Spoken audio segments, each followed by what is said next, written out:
Welcome to Arizona Roundup with Stuart Rosebrook at Sharlot Hall Museum in Prescott, Arizona.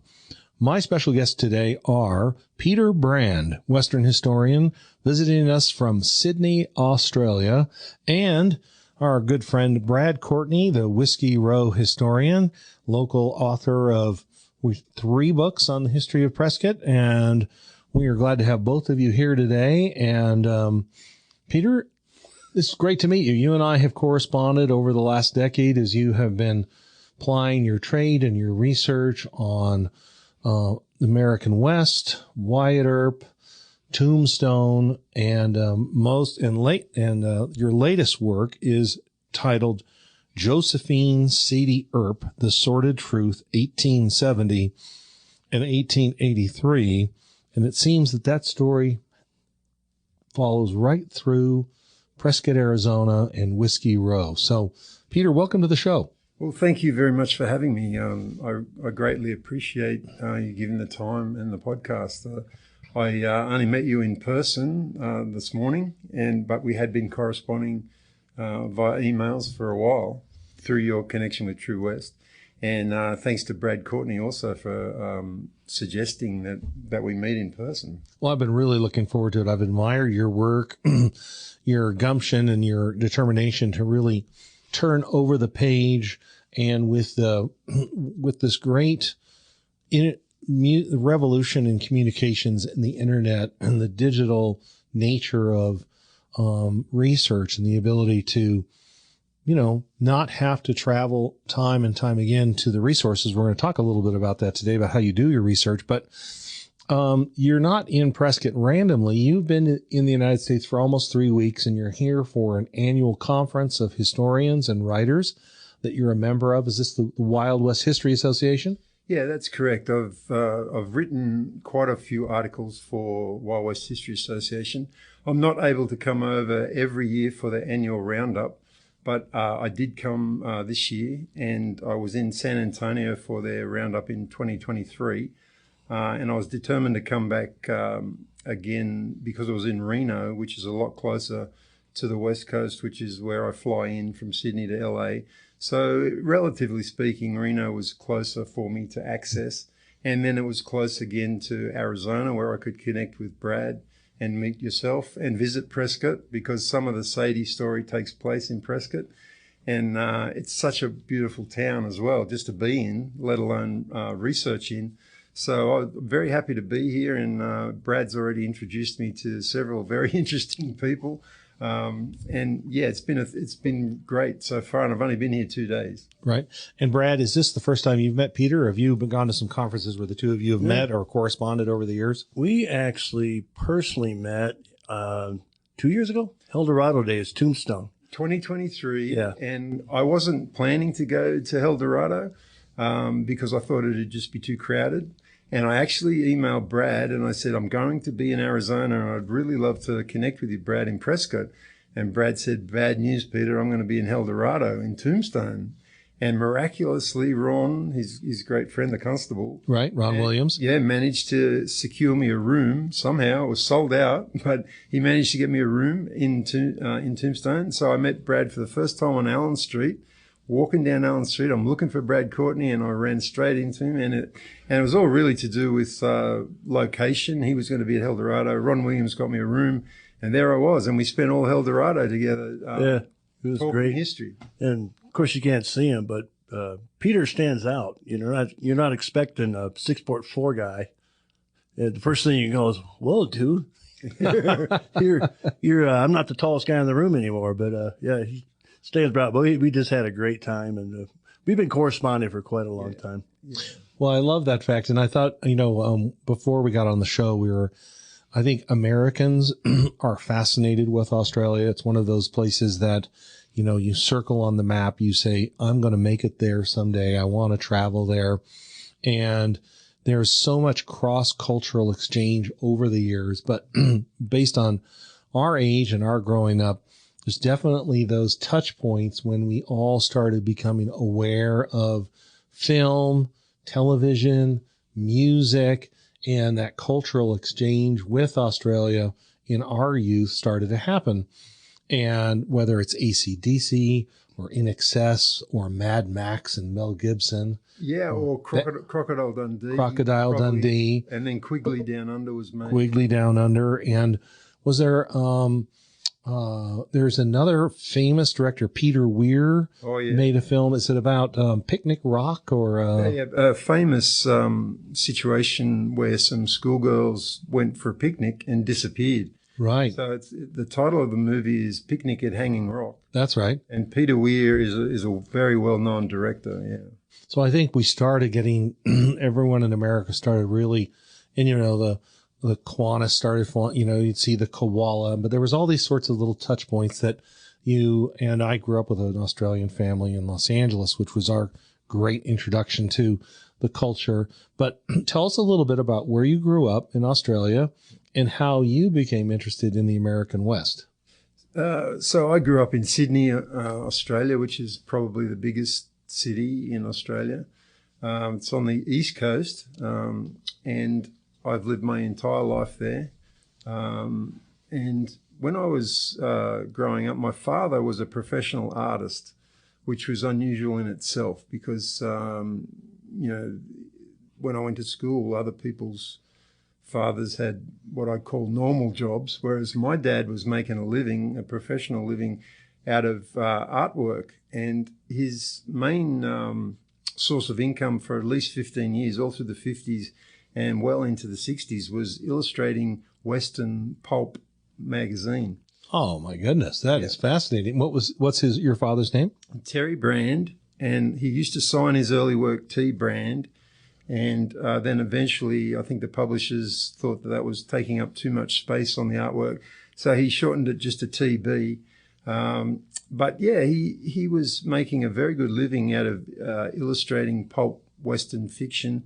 And these were monthly magazines that you would buy, and they would contain perhaps 4 short stories, Western stories. And so it was mainly about the written word, but they needed a really catchy, good color illustration for the cover. And he would do a color illustration for the cover, and then he would illustrate pen and ink within the magazine for a couple of action shots related to the stories. So I wasn't around in the 50s, but when I was growing up in the 60s, I could watch him work at home, and it really fascinated me, and he was making a good living out of it. And he showed me his back catalogue from the 50s, and I was just completely blown away by the artwork, the color, the detail. He was very much into pen and ink drawing, whereas Bob Buzz Bell, who illustrates, is a great artist in his own right, illustrates for True West. He has he has his own style, very, very much, the broad. We've got a Virgil Earp here in my office. Yeah, I'm looking at Virgil Earp here, and that's very typical of his art. It's I call it atmospheric art. He creates atmosphere with his art, whereas my father was far more meticulous, a totally different style. So he was illustrating for these magazines. And anyway, everyone knows in the 60s, if you're watching television, you were watching Westerns. Right. So I had his still art to look at, and then I'd turn on the TV and I'd see the moving pictures on the television. So I just got hooked from a very early age on the West, the Wild West. And I guess you could say it was the myth of the Wild West. Sure. My dad was drawing stagecoach robberies, gunfights, shootouts, saloon scenes.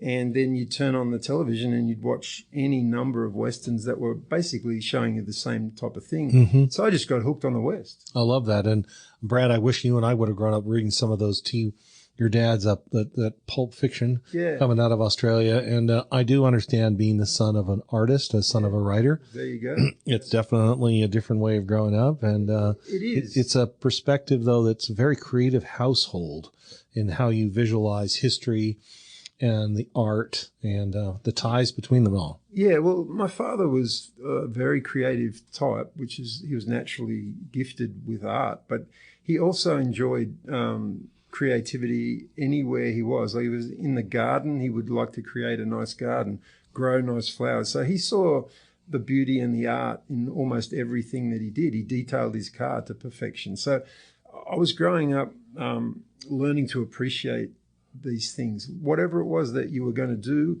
he wanted you to do it well, and he wanted a really good finished product. And he was meticulous with his art. He was meticulous with his cars. He was meticulous with the garden. So he taught me that value in being meticulous, and I tried to put that into my research. I applied it in that way rather than in a artistic way as such. Right. I applied it to my research. So I wanted to be very particular, very accurate, and that's where Brad and I connected, because we were both keen to get the accurate story, not so much the mythology, but the accuracy was vital to the story. Well, that's going to give us an opportunity to take a quick break, and we're going to come back and talk about the road to Tombstone, and the road to Tombstone for the Earpson's holiday came through Prescott. So we're going to take a quick break, and we're going to be right back with Peter Brand and Brad Courtney.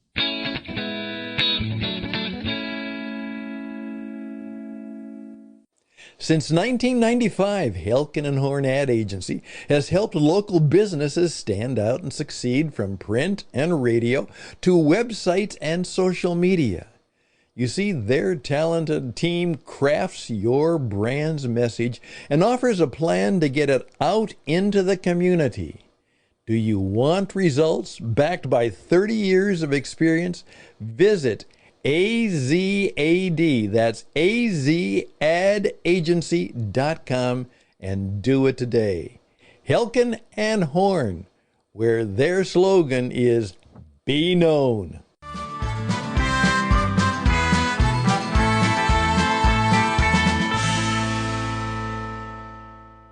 Welcome back to Arizona Roundup with Stuart Rosebrook at Sharlot Hall Museum in Prescott, Arizona. My special guests today are Peter Brand, all the way from Sydney, Australia, and Brad Courtney, down from the mountain, out of the Bradshaws, here at Sharlot Hall Museum. All the way from Ponderosa Park, here to talk about the Old West, writing and researching the West. And during the break, we were talking about the fact that we all grew up watching Westerns. And Brad, you had a question for Peter, because I think it would be interesting. You were saying you were watching Westerns in Australia. What were those Westerns? Yeah, so they were basically just about every Western that was shown in America was shown in Australia, because Australia did not have its own high-quality television production unit. There were a couple of Australian Westerns, but mainly we were fed on a diet of Rawhide, Laramie, Bonanza, Lancer, Gunsmoke? Gunsmoke, absolutely. Did you get the Wild Wild West with Bob Conrad? Yeah, Wild Wild West, and Wyatt Earp. Wyatt Earp. Yeah, the brave, courageous, and bold. Yeah, we had that. You name it, we had it. And I think that's fantastic. Now, did you get the serials like Roy Rogers and Gene Autry and the Lone Ranger? We did get the Lone Ranger. But my favorite. I saw Annie Oakley. I saw Rin Tin Tin when I was a real tiny kid. So all the way through my formative years as a very young kid, I was watching my dad draw, and then my dad was a great Western fan, obviously too.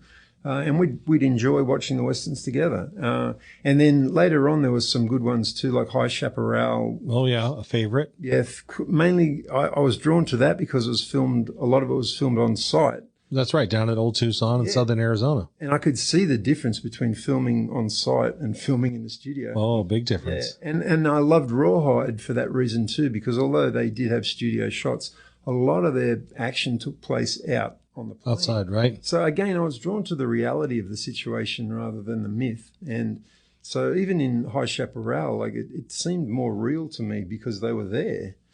Did you ever? Recently, it's been re-syndicated, the Tales of Old Tombstone, or there's a series that ran for a few years where they said, from the pages of the Tombstone Epitaph, Tales of Old Tombstone. One of the heroes was the editor of the paper, maybe one of the only John Clum series where the hero is a newspaper editor, But then the main character was Wyatt Earp bass, but what was his name? I forgot his name. They didn't let him say Wyatt Earp. Right. So, let's talk a little bit, Peter. You've written quite a few articles, a series of books that you are drawn back to Tombstone, and your latest is on Josephine Sadie Earp, who's probably one of the most mythologized of, I love the fact that, what you've done is it's like everyone's focused on the 8-ball, Wyatt Earp, the 8-ball right in the middle of the break, right?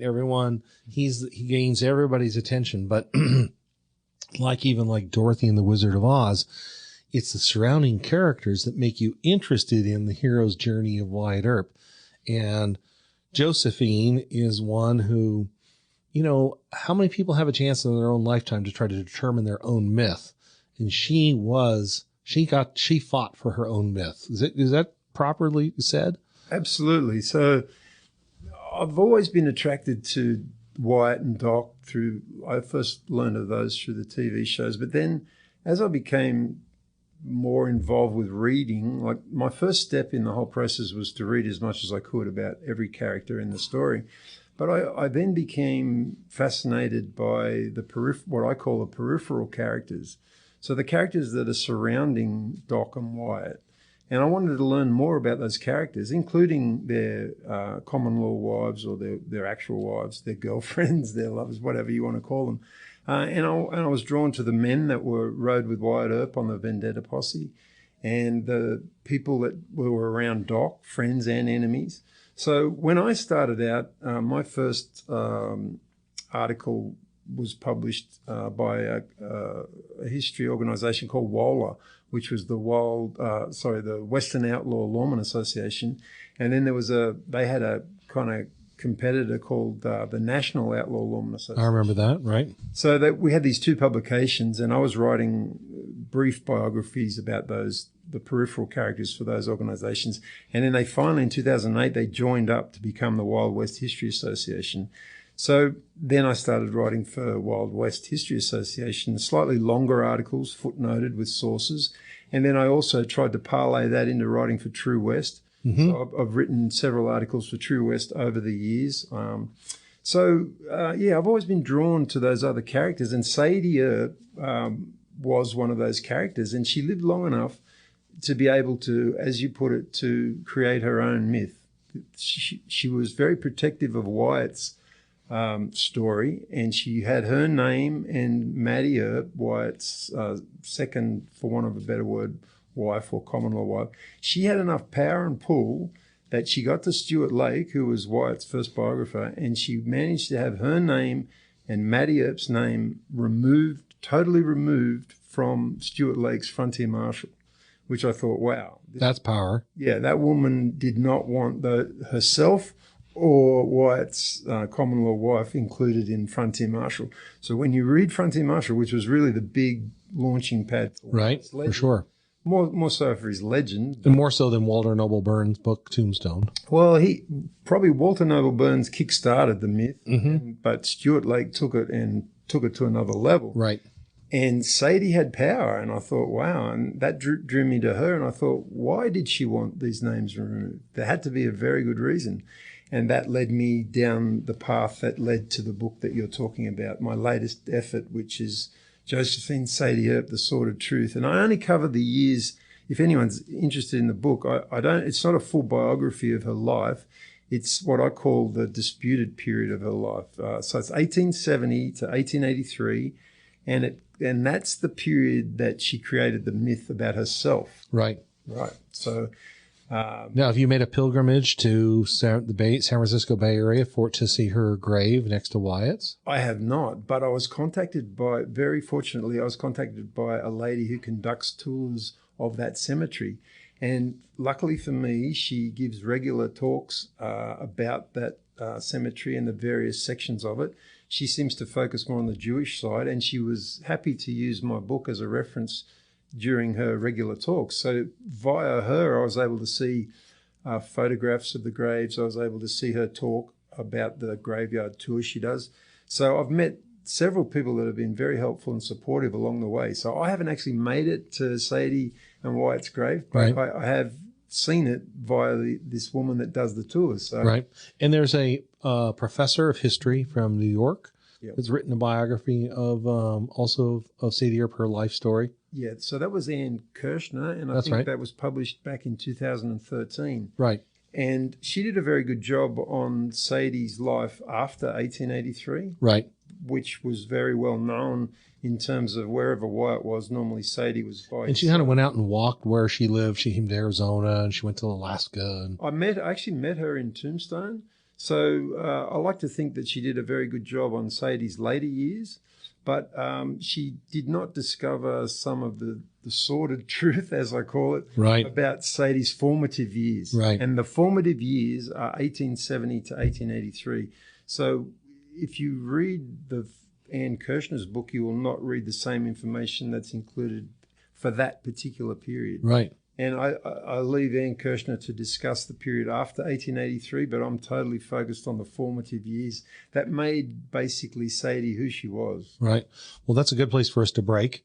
We're going to come back and talk about Josephine Sadie Earp, her life from 1870 to 1883, how it intersects with Brad's research on Prescott when Doc and Wyatt joined Virgil Earp and Kate Elder, and the Earps come to Arizona en route to Tombstone. And we're going to talk a little bit about, was Sadie Earp here when they all arrived in November of 1879? We'll be right back.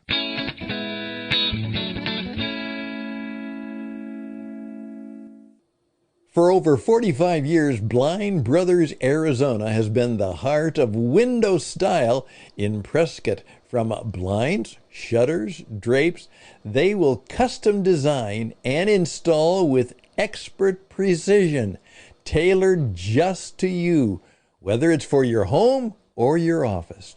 You can trust the name that locals rely on. Visit blindbrothersarizona.com today, or call them at 928-776-1845. Once again, that's 928-776-1845 for a free consultation. Blind Brothers Arizona, the original since 1979.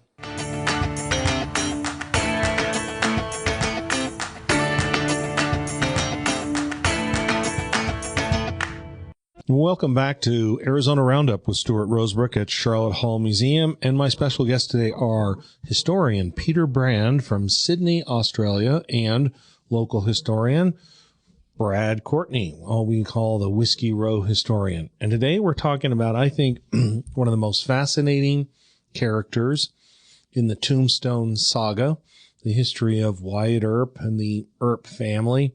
And that is his wife that spent most of his later years together, Josephine Sadie Earp. But as we were talking before the break, she was an expert at mythologizing her life, from creating the shadows in the record book about what her life was as a young girl. And it takes a historian who is really determined to turn over the rocks, find the research, and look for this story. Because, I know that in the 1970s and 1980s, there was a big book, I Married Wyatt Earp, and there's been throughout the decades of Western film and Western television, like many of the other mythologized women of the West, Josephine and Josie Earp, Sadie Earp, have received multiple different treatments by many actresses, from, Marie Osmond to Dana Delaney and we can just go through a long list of the great actresses who have attempted to interpret her life, but without the information that Peter Brand has discovered. So let's step back a little bit and talk a bit about, where was Josephine raised? And, the people don't just drop out of the sky. Their families have made an effort to move west. And she's a Western gal, isn't she? So she was actually born in New York. No one knows the exact date of her birth. We estimate she was born in 1861 in New York to Hyman Marcus and Sophia Lewis, who had previously been married and already had a daughter. So she had a daughter named Rebecca. So we find they migrate from New York to San Francisco around about 1870, maybe 1869. Now, that's some new information. I think from my perspective, I've always heard that she was from San Francisco. So it's great to hear that, stepping back from New York. And how did they get to San Francisco? Well, that's the big question, because they don't, as far as I'm aware, they're not recorded in any ship manifest. I can't find them arriving, but we do know that they're there in 1870 because Sadie's half-sister Rebecca, who was by her mother's previous marriage, is married in San Francisco in 1870. He marries a Jewish merchant, and it's advertised in the newspapers. And Sadie actually discusses that wedding at length in her memoir, which would come later. Is she, are her parents successful? Were they successful people? Well, they were very poor, and the 1870 census gives us a really good guide to just how poor they were, because they estimated in the census that their total worth, their net worth, was only $100. And he had several children. So he had his stepdaughter Rebecca, but then he had a son. Sadie's older brother was Nathan, born in 1857 in New York.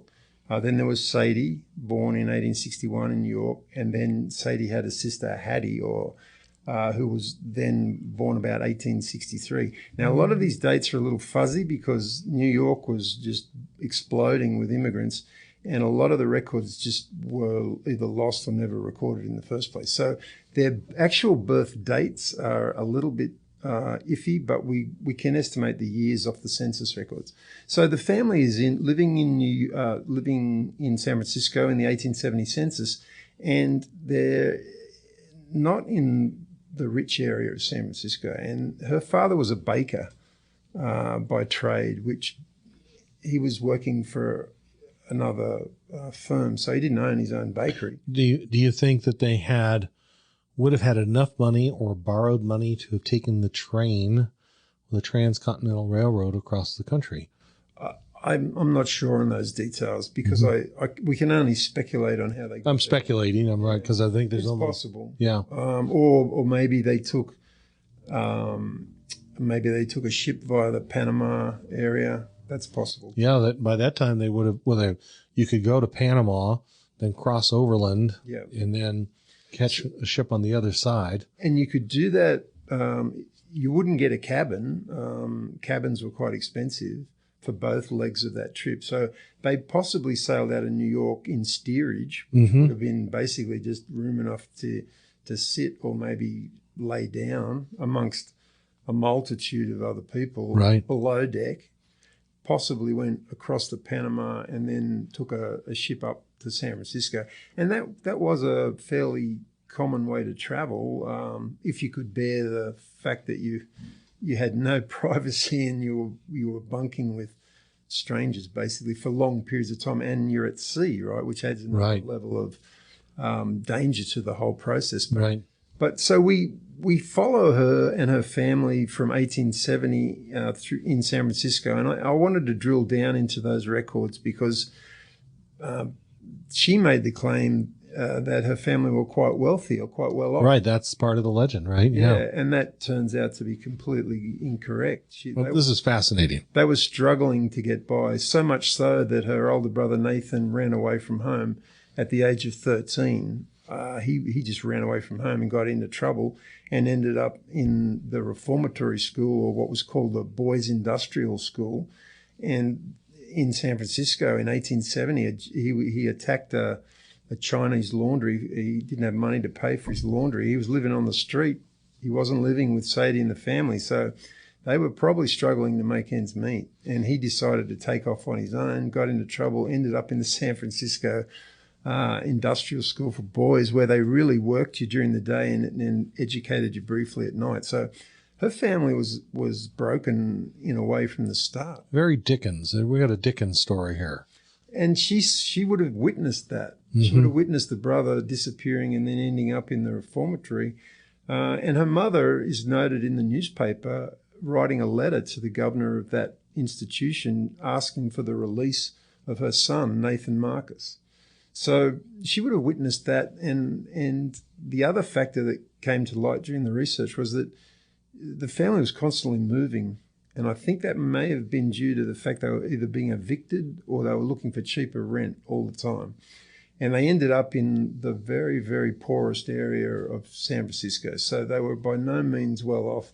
Well, and so she's 9 years old when they get to San Francisco approximately. And, I'll just relate a family story here. My grandmother was from the Bronx, Irish, and they family moved, the famine Irish, into New York in the 1840s. Civil War veterans, very poor, lived on the Lower East Side, and moved up to the Bronx. But my grandmother's father died, leaving 6 girls and a widow, and her way out was dancing on Broadway. And so, there weren't families that were impoverished or were struggling because of a loss of a breadwinner or health issues. They kind of had to find a way out of poverty. And I think you've got a story here of Sadie Earp that's kind of a classic story of a young woman whose family is struggling and she's got to find a way out of that poverty. And it's very visual. She's living it every day. Yes. So she's surrounded by other poor families, and she falls in at school with some pretty tough young girls, the Cassidys and the McLeods, and they were Irish and Scottish girls, and they were tough, from tough families, poor families, and she fell in with them. And she decided at the age of 12, like her brother Nathan had done earlier, to run away from home. So we were not aware of this particular episode until I discovered it while I was researching the Sadie book. So she's run away specifically with a prostitute. And at the age of 12, she sleeps in her first brothel in San Francisco, and she's a runaway. She does not tell her parents that she's leaving. She actually, on a Sunday, she just joins these 3 other girls who are quite tough. 2 of them are 14-year-olds, 2 of them are 12-year-olds. Sadie's only 12 years old, or maybe... This is a hard story. Maybe going on 13, and she's procured by a notorious procurer of young girls, sleeps in her first brothel at the age of 12, and then apparently they were going to be transported, which was quite common, to other outlying cities in California or perhaps even Nevada or Arizona, which was early trafficking is what you'd call it today, right? But luckily or unluckily for her, they booked temporarily into a boarding house for the night, and their parents are beside themselves. So the McLeod, Cassidy and Marcus family, their mothers all go to the police station and report their daughters as missing. And luckily, they were, after the first night in the brothel, I suspect they were going to be transported to another city because they were moved to a boarding house still in San Francisco. And the boarding house woman that ran the boarding house went to the police and said, I've got 4 girls in a room with a prostitute, and I'm very worried about their welfare. I'm concerned. And the police raided the place the next day and recaptured them. So Sadie is then taken before the police, and they listened to the story. And by all reports, there were newspaper reporters there at the time. They recorded what was said, the conversations between the mothers, the daughters, and the daughters were defiant. And one of the things the reporters specifically stated was that Sadie and the 3 others were defiantly not wanting to return home. They'd willingly, it's fascinating. They'd willingly gone and wanted out. They wanted out of San Francisco. So then she has to go before a judge. A judge has to decide. A police court judge has to decide what happens to her at that point. So at the age of 12, she also spends her first night in a San Francisco County jail. So you can imagine these 4 girls are handed over to a matron, and so Sadie Earp, or Sadie Marcus, spent her first night at the age of 12 in the San Francisco County Jail. This is a brand new story. This is a major story. It is one reason I said people should read it in True West Magazine. This is a major story in American Western history. And we're going to come back and talk more about this. And what reminds me of a line that W.C. Jameson said to me. He said, Stuart, it's really hard to overturn a legend because everyone has so much invested in it. So we'll be right back here on Arizona Roundup with Peter Brand and Brad Courtney. Are you looking for a fun, educational outing? Sharlot Hall Museum isn't just a history display. No way. It's a real experience, from the Prescott Indian Arts Market to Charlotte's Cellar, living history adventures, author presentations, and a lecture series for those of you who take some things quite seriously. That's right, there's something for everyone. So uncover the past and create new memories, and maybe have some good ideas for the future. Do it today. Visit charlottehallmuseum.org to see our full event lineup. And we hope you'll come, and hopefully we'll see you soon.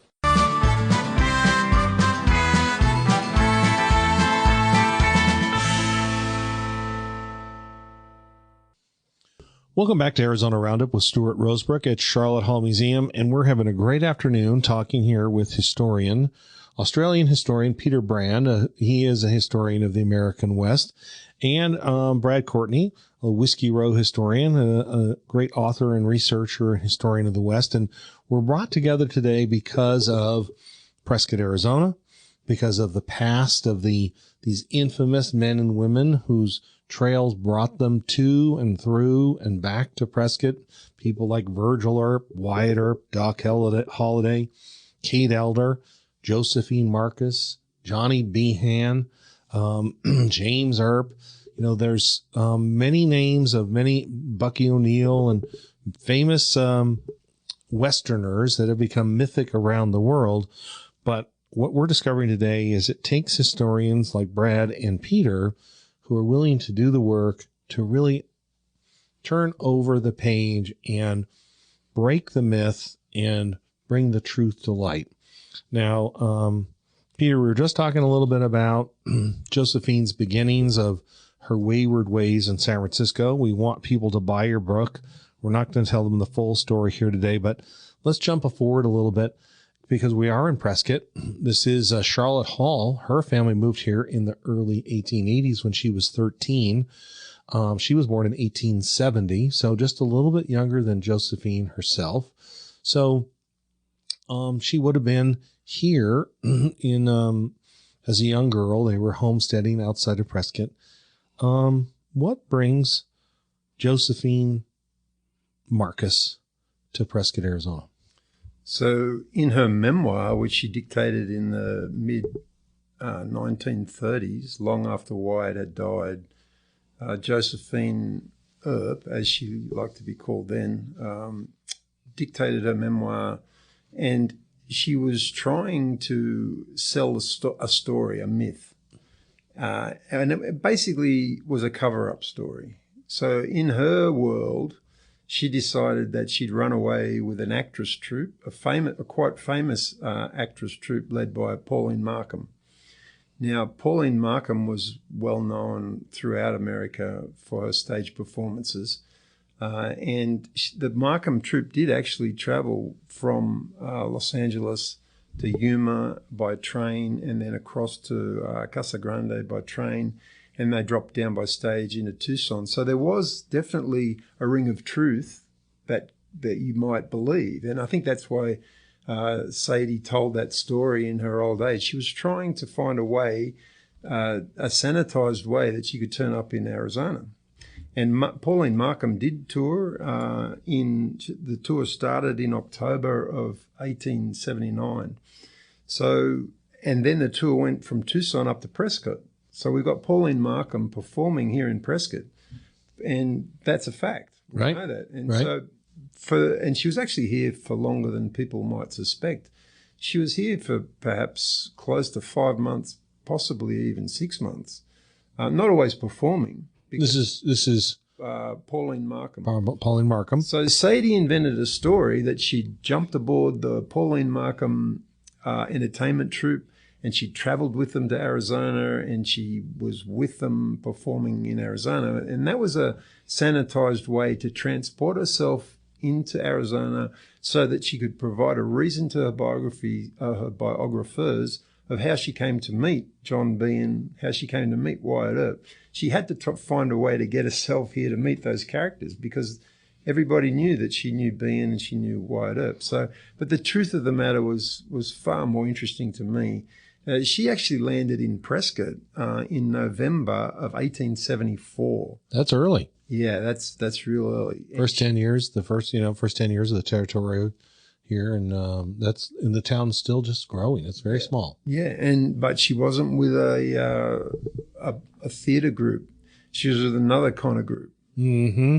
And this particular group was well funded by one of the most wealthy madams of a house of ill fame in San Francisco, who decided to relocate to Prescott. And Sadie came with her. And fascinating. This madam was really interesting. This madam was so well off and had made so much money in San Francisco, she was able to charter her own private stagecoach to come from San Bernardino to Prescott because there was no regular stagecoach running in. So I'll tell this about Sadie. Sadie wasn't stupid. She managed to get in at the high end of that particular trade. I think we all know what we're talking about. Yes, we are. And so she was sporting girls, but she was smart enough to attach herself to one of the wealthiest madams, and therefore a better clientele, better living conditions, better all sorts of conditions. If you can say that about that particular profession, there were degrees of that profession, and she entered at the highest end, which I think says a bit about her. She was obviously adventurous, but it also says that she was smart enough to get in at the top level rather than the bottom. And early on in San Francisco, if she'd grown up in one of the ghettos of San Francisco, she knew what bad looked like. Yeah. She didn't. And is actually, interestingly enough, if you watch, we're talking about Sam Peckinpah earlier, The Ballad of Cable Hogue, in which the heroine of Cable Hogue is a prostitute from San Francisco, or she wants to get to San Francisco, but she has the high life. She knows who she is, but she's going to live the best she can. If that's her fate in life, she's not going to accept the worst of it. She's going to ring the bell at the highest level of what she can achieve in that way of life. Yeah, and Brad, you mentioned this earlier, just offline. You mentioned that she wanted those fancy clothes. She wanted the fancy jewelry. She wanted to be wooed or pursued by men with money. And the way she sought to do that was entering at the high end. She was smart enough to do that. So you did mention that off air. And that's a good point to make. That stands out to me that that was an attraction. She wanted to appear well off. Correct. Yeah. And she found her way out of poverty. Yeah, and that was her way out. And she saw how her brother went about it, and that did not work out well. He ended up in an institution. And there was an institution in San Francisco that catered for wayward women that tried to rehabilitate them. That obviously did not appeal to her. Right. And it may have been one of the reasons why she got out of San Francisco and came to Prescott, because Prescott had no institutions as such for wayward boys, wayward women. So it was a lot freer out here. Right. Yeah. Well, and Peter, and tell us a little bit about how people can get your book, Josephine Sadie Earp, The Sordid Truth, 1870 to 1883. Well, what I'd encourage people to do is to go to Amazon and order direct from Amazon. Doesn't matter where you are in the world. It's available worldwide on Amazon. And you'll also notice 3 other books there that I've also made available on Amazon. And that's the quickest, fastest, and easiest way to get hold of the book. And it is Peter Brand, Brand, yep. And simply, and traditional spelling of Peter, Peter, Peter Brand, and you can find your books on Amazon. What are the titles of the other books? I'm fascinated with those too, because what I've been interested in following your career is you're not on the nose. You work your way into the main story, but you bring to life some of these great characters that we desperately need to know more about and want to know more about. So tell us a little about some of these other folks that walk the boardwalks with Sadie Earp, but have left a mark on the history of Tombstone. Yeah, and that's an interesting way to put it. And I would draw the analogy back to movies. In movies, you've got the leading man and you've got the leading lady. But the story can't happen unless you've got the character actors around them. Right. And so I've always been drawn not only to the leading men and women in the stories, but the men and women that were, for want of a better word, the character actors, the ones that give substance to the story. And I've always been fascinated by those characters. So, and when I went to try and read books already written about those characters, I was finding nothing. They were just footnotes or sidekicks. And I really wanted to get to know the characters, because my theory was throughout all this research process, and I think Brad will back me up here, that you just cannot investigate Doc Holliday on his own. You can't investigate Wyatt Earp on his own. You need to look at who their friends were. You need to look at who their enemies were, and you can judge the men a lot by the character of their friends and the character of their enemies. That's great. That is brilliant. Yeah, so the character thing, I like the way, we were talking before about movies. The character actors always fascinated me because they add a lot of color to the canvas. Right. I'll put it that way.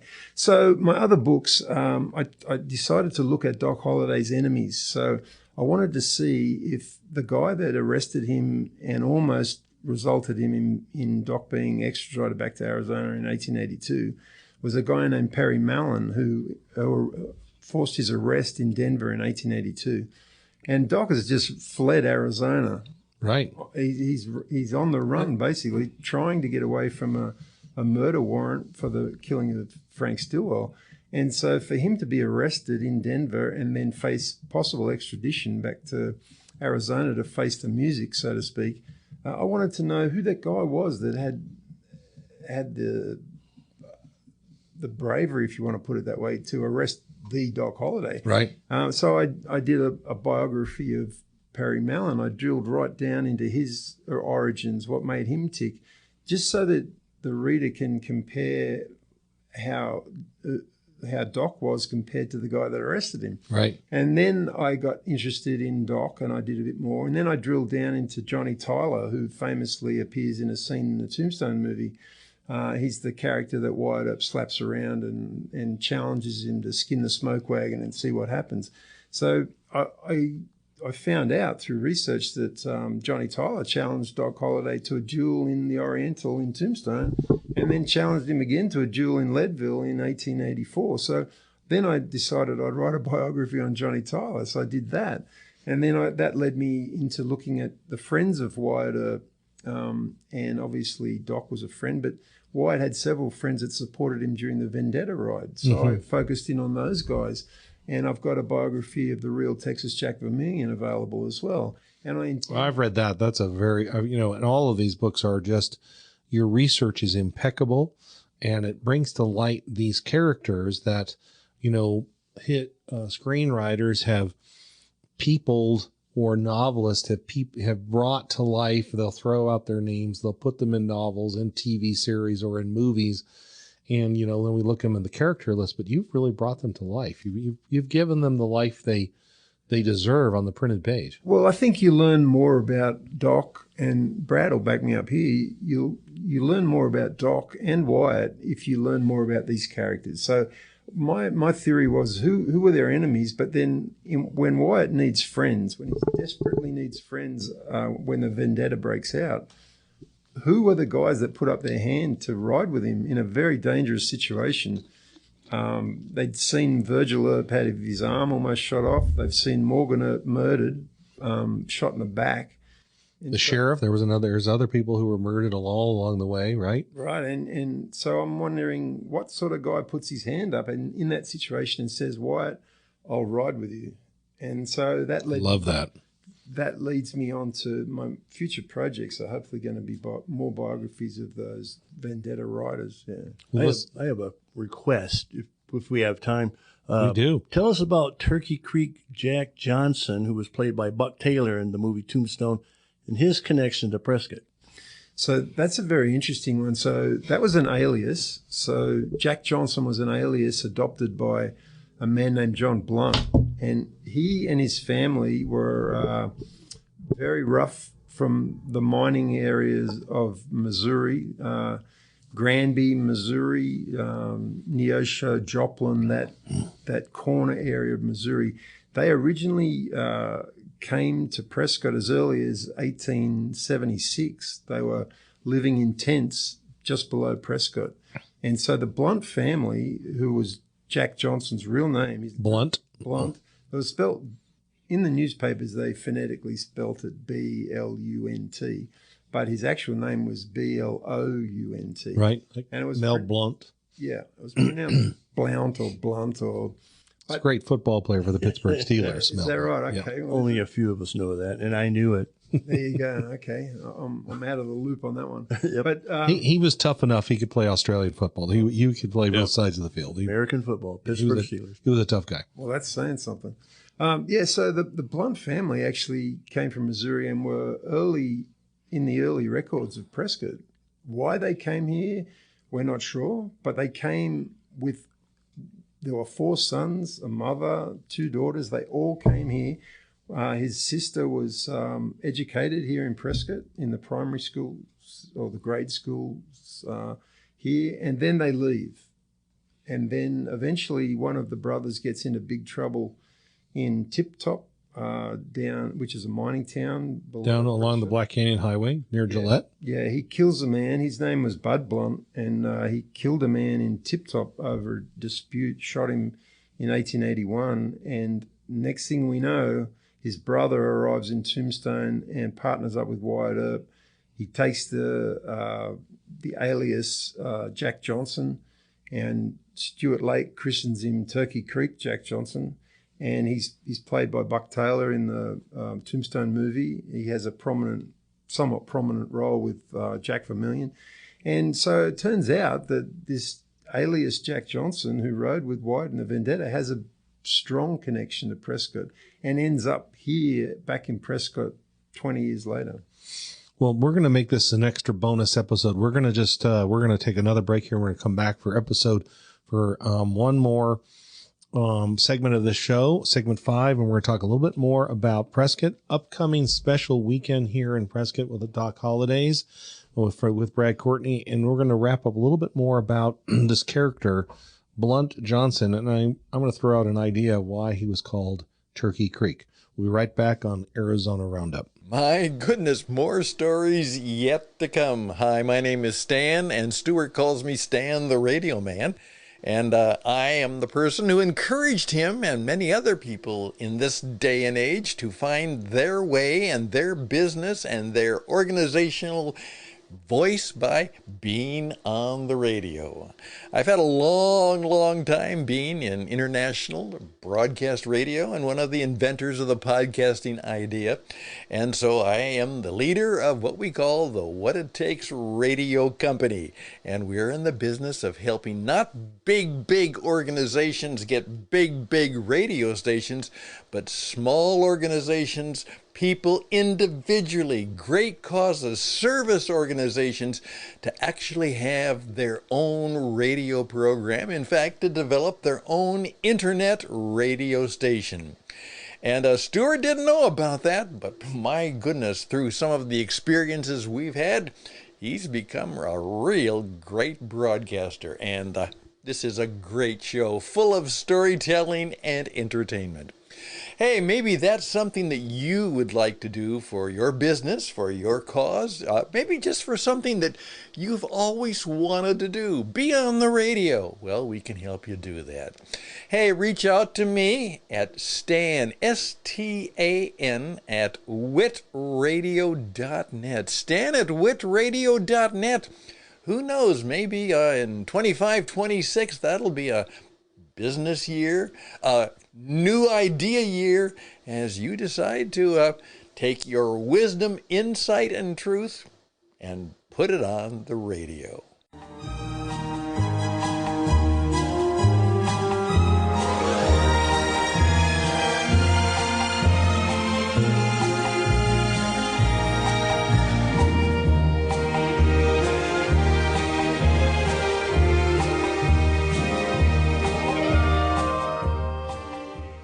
We're back on Arizona Roundup with Peter Brand, a Western historian from Sydney, Australia, who has given us a great afternoon here at Sharlot Hall Museum. And we're just so great that he's here in Prescott. We hope it's not your last trip to our great little town of Prescott, Arizona, where all roads, we believe, of Western history travel through and out of Prescott, Arizona. And Brad Courtney, who's done so much for the last decade to put the history of Prescott and its territorial era on the map, to uncover the story of Whiskey Row.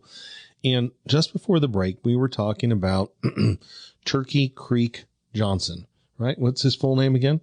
So in Stuart Lake's biography, he refers to him as Turkey Creek Jack Johnson. And in the movie Tombstone, he's referred to as Turkey Creek Jack Johnson or Turkey Creek Johnson. Right. What's interesting about the nickname, and I know there's probably more than one, maybe a handful of Turkey Creeks across Arizona, but before the break, you were talking about the fact that his brother was involved in a shootout, a murder. His brother murdered someone down towards Tip Top and Gillette, which is down along the southeastern edges of the Bradshaw Mountains. And there's a lot of drainages that drain through that area. And there is a Turkey Creek that comes down through the Cleator area, in one of those gold panning creeks that miners were down along those creeks. And you had to pass Turkey Creek as you were going down the old Black Canyon Stage Road. That is interesting, isn't it? Yeah. And so I kind of was, I perked up when you said that, Stuart Lake gave him the nickname. And as I know, my father had historic maps always hanging in his office as a writer, and he would use those maps to find inspiration to, pepper his novels or his short stories with. And you said, so he came back to Prescott, which I think is fascinating, because Prescott, like Tombstone, Tucson, later Phoenix, but there are these key towns.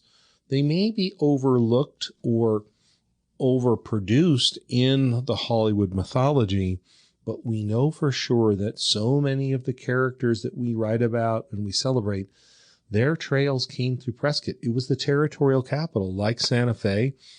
And if you were on the road and you were going between Arizona and California, Prescott, there was a very good chance that your road came through Prescott. In the last couple of years, I know Brad and I have spent plenty of times here in my office and at his office and down at the palace with the maps and the books out, trying to figure out how did men and women of that era travel to and from. How did they get to Prescott? How did they travel across the territory? It was pretty rough. And how did they get to Tombstone? And last year, you dedicated a plaque here in Prescott, the city of Prescott. People rallied to dedicate a plaque to Doc Holliday's short life here in Prescott. And you're coming back for a second year. It's going to be an annual celebration of Doc Holliday's birthday. What is happening in just a few weeks here in Prescott, Brad, in which we're going to celebrate characters we've been talking about today, and with Doc Holliday at the middle of it? Well, we're hoping to make an annual. Whether it's going to be always in August, there's some things we're discussing with another organization. But last year, when we had that advantage of unveiling the historical marker, because that was historic for Prescott, I was telling Peter, that connected Prescott and Tombstone in a way that was tangible. We got a plaque that even says that now, so it was a big event. 150 people probably showed up at that. And this plaque celebrates that Doc Holliday lived in a boarding house. We know he lived here for 2 different times before his trail took him to Tombstone. So the plaque you put up at Gurley and Montezuma isn't just that Doc Holliday lived here, but where just outside of the boundaries of where he lived. Is that right? Yeah, and it may have been a boarding house, Elliot, an apartment? Rich, I think it was a boarding house. I think it was an unadvertised boarding house.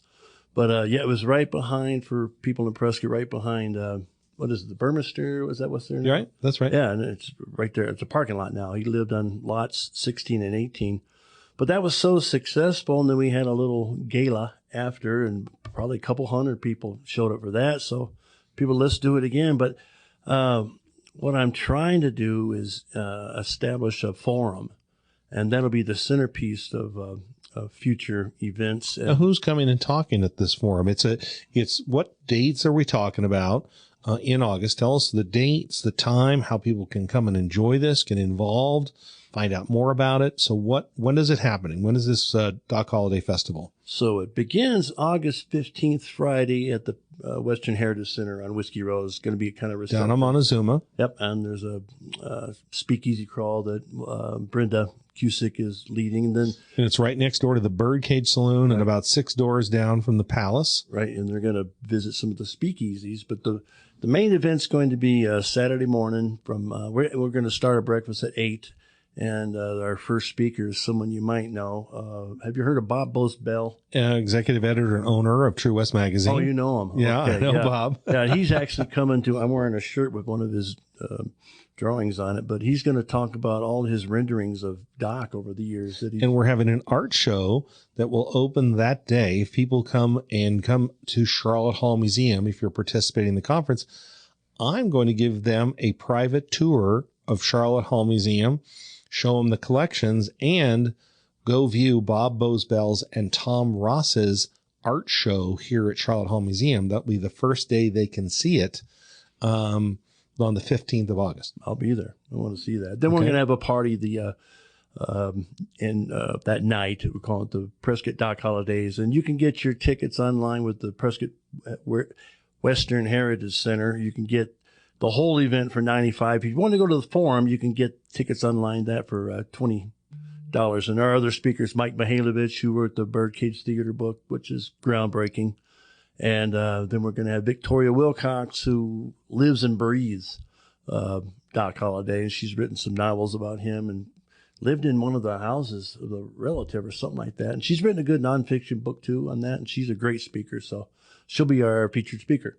All right. So we can't convince Peter Brand to stay and hang out at the St. Michael's Hotel for the next 3 weeks. He's going to be jetting back to Australia next year. And it's one of my great regrets that I didn't plan the trip better to be able to bookend it with your event, Brad, because I really want to be at that event. Next year, we have to figure out a way to record it. Yeah. Or stream it. We still have some time to figure out the technology so we can share that. I'm giving a few words that morning, aren't I? Oh, yeah. I forgot there's an MC. That's right. That I hand chose out of the hundreds of applicants. His name is Stuart Rosebrook, and he's going to MC the whole event and the night event as well. I'm very honored. And it's what's interesting is here in Sharlot Hall Museum and in Prescott, Arizona, what we're really discovering, and I think this accentuates why what you're doing, Peter, is so important, what Brad is doing as historians, is that people are still interested in this topic. They're interested in reading the new information that's being discovered. They like to come together in their community and celebrate our history and heritage, warts and all. And as a community come together. You had just experienced that for 4 days up in Reno with the Wild West History Association, which people can go online to join the Wild West History Association. So I was fortunate to be able to attend that this year and then come down to Prescott afterwards. If I was smarter, I would have started in Reno and maybe extended so that I could attend Brad's event on the 16th of August, because I think it's going to be something that people will want to definitely be at. And just if I could say something about the Sharlot Hall Museum, anybody out there who hasn't visited should do themselves a favor and visit, because I've gone through it today and I had a special guide with Stuart Rosebrook and Brad, who knows an awful lot about the history. And it's a wonderful, wonderful place to visit. Well, we really appreciate that, Peter. And, our archives and library, we're only one of 5 museums of the state of Arizona. We have a very strong research library and archives. And we are part of, the 3 of us here, are part of organizations, charlottehallmuseum.org, Western Writers of America, Wild West History Association. I'm a member of that as well. And we invite our listeners to get involved in your grassroots local history. Yeah. If you are living overseas, or it doesn't matter if you live in the Western United States or where you live, your story matters. And I think the bottom line here is that history matters, stories matter, recording the history, researching it, whether the truth is sorted or not, but trying to keep finding the real truth. And I thought, one of the things that has changed the way we do history, and we were going to touch on this a little earlier, Peter, is that we were talking about our mutual friend James Mills, who also lives in Australia, is that the way that historical materials have been digitized the last 25 years has really changed how we do our research.